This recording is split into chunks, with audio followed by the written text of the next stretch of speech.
terpending ya.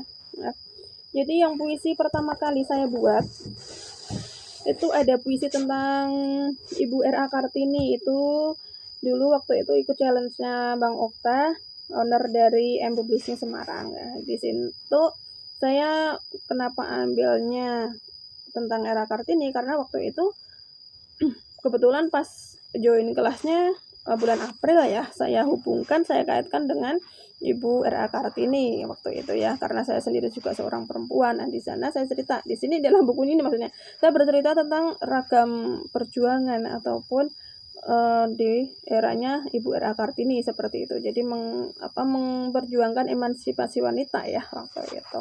Kayak gitu. Jadi ada kelas juga waktu itu, ada kelas online ya, WA group, ada Zoom, ada ini, jadi untuk pendampingan untuk semua peserta yang ikut kayak gitu. Toh tidak semua membuat membuat tema Kartini karena bebas ya waktu itu ya, kayak gitu. Jadinya ya salut sih ya, kita teman-teman sama teman-teman lainnya juga banyak kok yang sudah selesai waktu itu gitu. Nah, ini event pertama kali saya menulis buku solo dengan mentoring Bang Okta ya. Terima kasih Bang Okta, sukses ya. Lalu nah ini ceritanya, ini jadi saya mau cerita tentang buku-buku yang sudah saya terbitkan gitu kan ya waktu itu. Jadinya yang ini tentang bait kehidupan dan cerpen ya, ini sudah terlepas mentor ya, saya sendiri menulis gitu kan waktu itu yang puisi ya yang puisi, bait kehidupan itu yang puisi. Lalu kebetulan ikut kelas cerpen juga gitu kan. Nah waktu itu ada Mbak siapa lupa, dari KMI ya, siapa Mas Okta lupa aku. Nah di sana nulis cerpen 10 judul gitu kan. Alhamdulillah selesai juga. Terus saya bukuin di sini gitu kan. Sebetulnya ingin membuat yang puisi sendiri, cerpen sendiri waktu itu kan. Cuman daripada membuat ini lebih baik saya gabung waktu itu kan. Jadinya agar tidak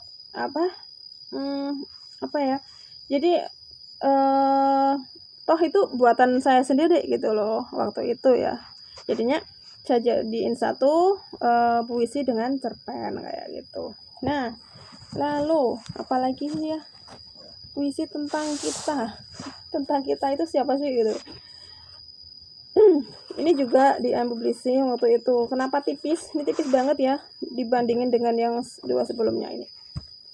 Ini kenapa? Karena ini khusus waktu itu saya dikasih referensi dari Ibu Evi ya. Beliau juga penulis sutradara kayak gitu, juga aktris teater ya dari Yogyakarta, tepatnya Bantul ya itu ya. Maaf, sebentar. Nah di sini waktu itu saya ikut challenge menulis dari Dinas Kesenian Jakarta ya, DKJ Jakarta. Waktu itu ada event sayembara yang menulis puisi ya, dengan sekian judul. Lalu kita menyertakan beberapa syarat untuk bisa buku tersebut buku maksudnya karya gitu ya, untuk bisa jadi bersaing kita ya waktu itu. Cuman karena ya istilahnya kita gagal. Tapi karena mungkin ya bolehlah, saya pemula, banyak saingan gitu kan ya, saya legowo, saya ikhlas ya waktu itu. Cuman karena itu saya merasa ini juga karya saya sendiri, saya juga tidak ingin tidak ingin kehilangan momen ya, jadi saya bukukan kayak gitu. Belum jauh dari waktu itu saya ya mengenal cinta gitu kan ya nggak apa-apa sih ya untuk mengenang waktu itu, masa-masa itu sedikit banget, tipis gitu kan ya, tapi ya alhamdulillah sudah bisa terbit gitu. Nah ini kan memang awal-awalnya masih jadi kita menulis itu kadang dari apa yang kita dari yang kita rasain dulu paling mudah gitu kan ya. Nah mungkin ini untuk tips ya, tips menulis ala saya gitu kan. Pernah saya bukukan beberapa waktu yang lalu juga, cuman sampelnya buku habis gitu kan. Jadi untuk tips menulis itu sendiri itu sebetulnya ada banyak, cuman saya sendiri ada cara tersendiri gitu. Mungkin nanti mohon maaf, mungkin ada beberapa penulis lain, kakak-kakak lain yang berbeda gitu kan ya.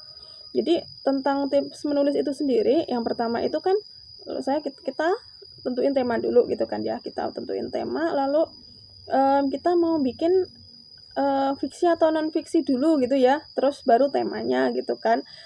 Kalau sudah tahu nentuin kita mau bikin fiksi, otomatis kita tahu dong temanya yang seperti apa, persahabatan kah, atau cinta kah, atau tentang kehidupan ataupun lain-lainnya gitu ya. Jadi ataupun yang khusus cerita anak itu nanti juga ada persahabatan ataupun kebersamaan kayak gitu kan. Jadi ada lebih spesifik lagi kayak gitu.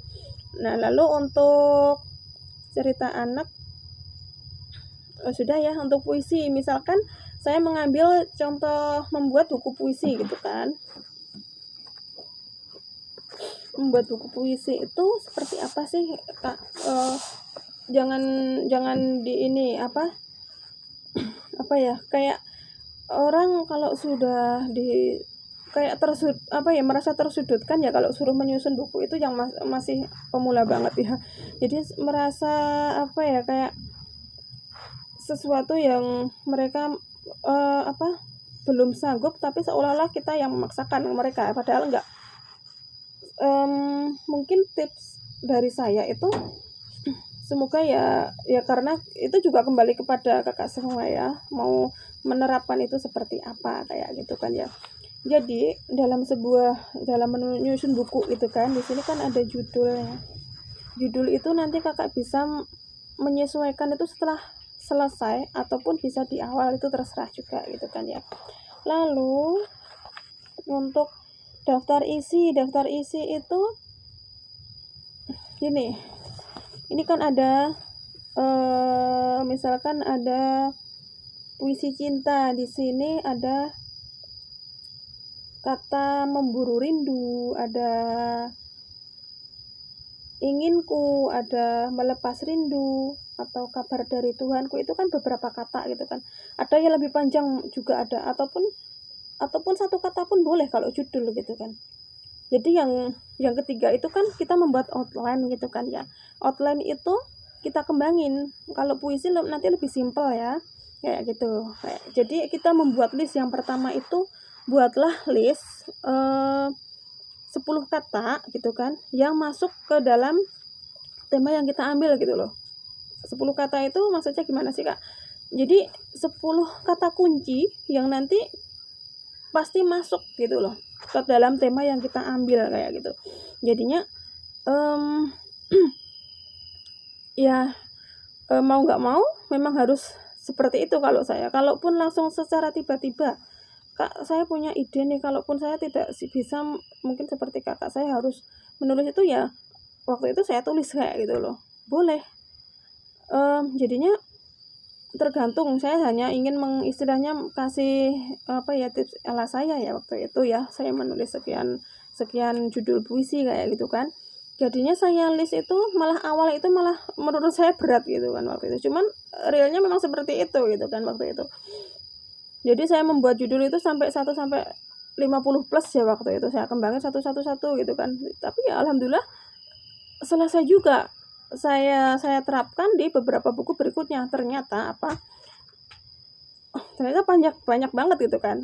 Lalu saya potong gitu kan. Saya ambil buat katakanlah 10 gitu, atau setidaknya 25 20 kayak gitu. Jadinya tidak memberatkan kita untuk mengembangkan gitu loh waktu itu ya. Jadi memang agak lucu kalau mungkin ada sebagian yang menilai kok gitu ya. Iya, memang saya waktu itu saya membuatnya seperti itu. Jadi itu judul puisi itu saya anggap outline kalau puisi kan ya. Beda nanti kalau sudah cerpen, sudah novel, itu sudah beda lagi nanti kan alurnya kayak gitu. Makanya saya menulis itu yang sekiranya saya tahu yang kita tahu dulu yang kita tulis kayak gitu, yang apa sih yang ada di kepala kita gitu, apa sih yang ingin kita kembangin kayak gitu, lalu apa sih yang akan apa kita uraikan kayak gitu.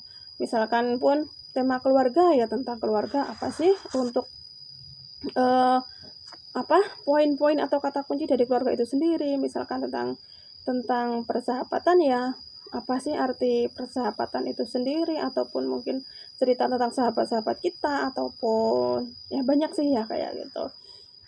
Nah, itu mungkin dari untuk tips yang buku-buku puisi ya kayak gitu. Jadinya em, kadang gini, orang itu misalkan sudah jalan nih, Kak aku sudah ini tapi kok kenapa tiba-tiba mandek ya, aku capek lah gitu kan. Ya wajar sih ya, kita karena manusia dengan banyak aktivitas kegiatan gitu, kita tidak bisa terforsirkan gitu kan ya. Kita juga terbatas kok ya, tenaga kita juga karena kita masih istilahnya apa ya, ragam kegiatan tadi, tidak mungkin kita terus nggak ada capek, itu nggak mungkin kayak gitu kan. Jadinya kita lalu gini, jadi kan menulis itu lagi-lagi jangan dijadikan beban gitu loh. Kalau sudah terbiasa itu mau secapek apapun, kalaupun kita mau kekeh mau nulis ya tetap jadi kok gitu loh. Kayak gitu intinya. Jadinya yang pertama yang berikutnya sih memang kita tanamkan pada diri kita sendiri sih ya. Jadinya kita menulis jangan sebagai sesuatu yang sulit gitu loh. Kita kayak sebelum ini mungkin ada yang sudah terbiasa menulis diary ya kayak gitu. Jadinya dengan menulis diary buku harian gitu kan, kita kan sudah kayak tidak, itu kan ngalir aja ide itu ya. Jadi boleh kok untuk naskah untuk karya pertama saya ingin Kak kumpulan diary saya tahun lalu mau dibukukan, atau mungkin berlanjut sampai sekarang saya masih nulis aktif diary, boleh gitu kan ya. Tidak harus selalu harus puisi, cerpen atau novel kayak gitu. Jadinya hanya untuk sebatas apa ya. Jadi apa yang sudah saya tertulis itu nanti apa untuk saya abadikan kayak gitu loh intinya. Saya tidak ingin momen terlewatkan untuk kehidupan saya yang terdahulu. Saya memang pun saya tidak ingin kembali ke masa lalu, karena dengan sangat buruknya mungkin cerita ataupun yang sudah yang kejadian-kejadian masa lalu kita trauma itu juga enggak, saya rasa. Kalau saya kalau saya sendiri malah apa ya, saya jadikan sebagai apa ya, mau nggak mau kan memang kejadian serupa kejadian itu kan ada di kita gitu loh. Ya syukuri aja gitu kan ya. Intinya kita ke depan kan jangan monoton lihat ke situ. Kita masih ada kehidupan ke depan kan kayak gitu. Jadinya misalkan pun tulisan, kalau sudah buku diary nggak apa-apa, sudah selesai lanjutin yang lainnya, bisa mengarah ke fiksi ataupun ke apa? Jadi ke karya-karya yang kita bisa kayak gitu. Jangan stuck dengan hal yang sulit. Kita tulis hal-hal yang mudah kayak gitu kan, yang kita tahu, yang kita pahami, yang mungkin secara kehidupan nyata kita benar-benar paham betul kayak gitu loh. Toh sekarang kan juga eranya juga digital, kalaupun kita ada sesuatu hal yang kurang kita tahu, bisa searching gitu kan di Google, kita cari tahu di sana gitu kan, ini sebetulnya yang bagaimana, lalu kita mengeksplornya itu seperti apa kayak gitu loh. Jadi kita tidak stuck dengan sebatas pengetahuan kita saja. Toh sebetulnya gini, saya pernah nulis itu juga istilahnya apa ya, jangan apa ya, istilahnya apa, jadi jangan dari orang lain dulu gitu loh. Kita benar dari diri kita sendiri dulu gitu kan. Sudah mentok baru cari tahu ke orang lain ataupun tadi ke Google ya kayak gitu. Jadi kita nyertain sumbernya di situ. Makanya kadang juga gini, misalkan apa ya, kalaupun apakah untuk menulis buku itu harus melalui mentoring kayak gitu kan. Kadang kan juga ribet juga di sana. Mentoring itu harus mengikut orang yang memerintah kita, istilahnya memerintah apa ya, mengomando diri kita sendiri untuk menulis kayak gitu. Ya boleh, saya sendiri kan juga dulu kemarin awalnya kan ikut mentoring gitu kan. Cuman lama kelamaan kan juga kita jalan sendiri kayak gitu. Makanya saya juga dalam kelas di rumah autor pemula, dalam rumah autor pemula itu saya menyerahkan kepada beliau. Ada yang menghendaki teori, ada ragam materi, misalkan pun minta ada pilihan nanti ya. Gitu. Misalkan dari seorang bapak ibu guru atau dosen mereka ingin membuat karya non fiksi ataupun fiksi. Jadi mereka kan otomatis mereka bukan seorang pemula banget gitu. Mereka setidaknya sudah tahu gitu kan. Sudah tahu untuk ilmu yang akan dia aplikasikan dalam karya mereka, karya beliau seperti itu. Seorang guru matematika, seorang guru fisika ingin membuat buku non fiksi, apakah saya mementori tentang materi matematika, tentang materi fisika, tentang materi bahasa Indonesia, bahasa dan sastra Indonesia, kan nggak lucu, nggak mungkin gitu kan. Jadi mereka beliau ini kan sudah ada materi, sudah ada pemahaman, sudah ada ilmu gitu kan. Jadinya misalkan beliau ini ingin menyusun, saya hanya mengarahkan sih ya. Jadi biasanya tugas kita itu hanya untuk untuk deadline-nya, untuk DL-nya kayak gitu. Jadi menjaga konsistensi mereka, beliau-beliau ini agar tetap konsisten kayak gitu. Soalnya dalam satu buku itu mohon maaf tidak bisa diburu dalam sehari semalam ya, kayak gitu loh ya. Mohon maaf ya Bapak Ibu guru, mungkin ada yang dalam hatinya kayak seolah dikejar kayak gitu. Enggak, jadinya ini karena untuk kepentingan kita juga, karena semakin kita memending mengulur waktu untuk penyelesaian suatu karya itu, nanti ke belakangnya juga pasti mundur lagi dan mundur lagi kayak gitu. Tanpa kita menentukan deadline-nya, otomatis boleh dibilang barangkali bisa lupa kayak gitu kan. Nah, kapan lagi sih gitu loh. Makanya jika kita pegang benar-benar nih sudah komit betul-betul ya. Oke nih, aku mau nulis saya dalam 20 hari ke depan, maksimal 1 bulan sih ya. Itu sudah mentok, sudah edit semua, tinggal nyerahin kita ke penerbitnya kayak gitu. Nah, itu kalau saya memang diusahakan jangan berlama-lama, karena pasti sudah beda nanti efeknya, gregetnya sudah beda saya rasa. Saya sendiri gini, saya terapkan diri saya sendiri. Saya menulis bukan karena saya juga karena nganggur ya. Saya juga ada kegiatan sendiri kayak gitu kan. Saya juga ikut di beberapa komunitas. Nah, menulis sendiri kan untuk kepentingan saya, bukan mereka gitu kan ya.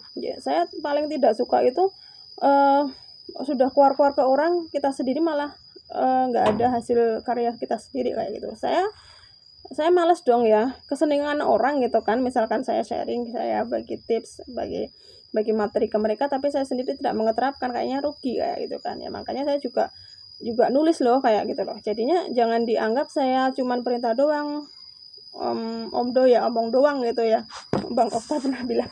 Jadi kita cuman sebatas kita mungkin cuman ngomong gitu kan, cuman keluar kepada mereka, tapi kita nggak ada tindakan sama sekali gitu kan. Kita cuman istilahnya memerintah mereka tanpa kita juga tidak menulis kayak gitu kan, salah gitu ya. Jadi kita ada juga kegiatan sendiri untuk kita sendiri gitu ya, di samping untuk mereka ini kayak gitu. Nah, lalu untuk yang outline sudah dikembangin.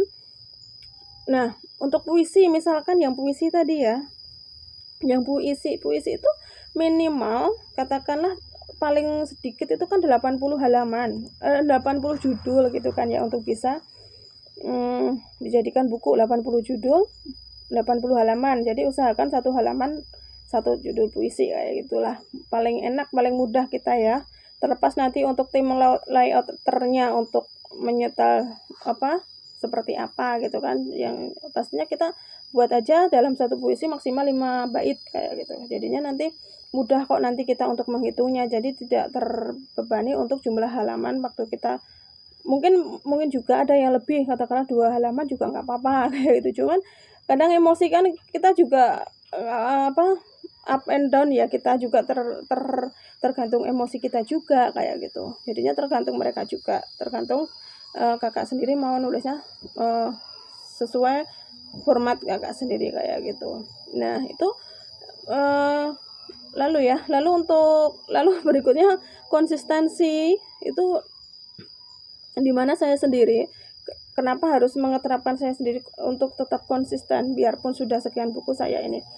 Saya tidak ingin melepas dari sekian konsisten itu tidak hanya waktu saya ikut kelas awal dulu. Konsisten itu saya pakai sampai sekarang ini kayak gitu loh. Jadinya sesibuk apapun kita seolah-olah kita mungkin nggak ada waktu sama sekali untuk membuka laptop, membuka aplikasi untuk menulis kita barangkali kan gitu. Ya sempatkanlah menulis dalam sehari 1 lembar lah, itu paling sedikit ya itu kalau saya ya. Tapi saran saya bagi yang pemula yang ingin membuat buku solo gitu, janganlah cuman selembar gitu kan ya. Misalkan kumpulan cerpen, bolehlah minimal 1 judul karena itu nanti juga minimal kan ujung-ujungnya kalau pemula 500 sampai 500 sampai 1000 kata atau sampai 2000 kata atau kadang malah ada yang 5000 kata boleh gitu kan. Cuman kalau puisi kalau cuman 1 puisi kan ya kayak rugi ya gitu kan. Nanti kapan selesainya? Apa nunggu harus 100 hari? 1 hari 1 puisi nanti dapat 100 halaman atau 80 halaman 80 hari gitu kan. Keburu tua ya gitu kan.